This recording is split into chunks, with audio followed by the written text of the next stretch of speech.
Mancilla. I'm the UAW Region 9A Director.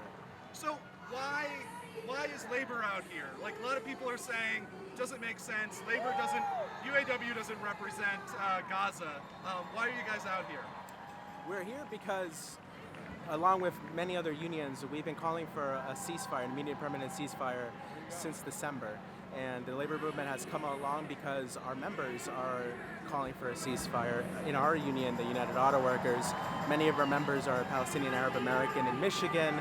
We have graduate workers, academic workers across different campuses who are UAW members who are also protesting and have had the right to free speech infringed upon, calling for a ceasefire. And we've had many members calling for a ceasefire because the entire country has shifted consciousness on this issue. And the labor unions are part of that because we hold power accountable in this country. So that's actually an interesting point because I didn't make the connection. You have a lot of members. Do you have a lot of members that have family back in Palestine and Gaza? Oh, absolutely. Yeah. Yes, absolutely. Many members are directly affected, but it's not just that. The point is that, as you can see from the uncommitted movement to the general campus movements that emerged, the American people have been calling for a ceasefire. All the polls show that the majority of Americans want the war to end, and an immediate permanent ceasefire and a true path to a lasting peace. This is not new for labor. The longshoremen. Thank you.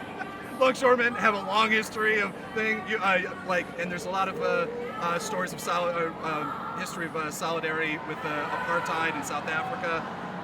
How is this basically just an extension, if you can speak to it? Absolutely. Like an extension of that? Yeah, so our union has a long history of being very vocal against human rights abuses and wars and foreign conflicts. And the reason why is because we are directly implicated in it. Our taxpayer money pays for political backing and weapons and military resources that a lot of states that infringe upon human rights commit. And Israel is part of that. In South Africa, we called for divestment really early as a union, and we opposed the Contra. We passed the Iraq War. So it's not new for unions to have an outspoken position on wars and human rights abuses.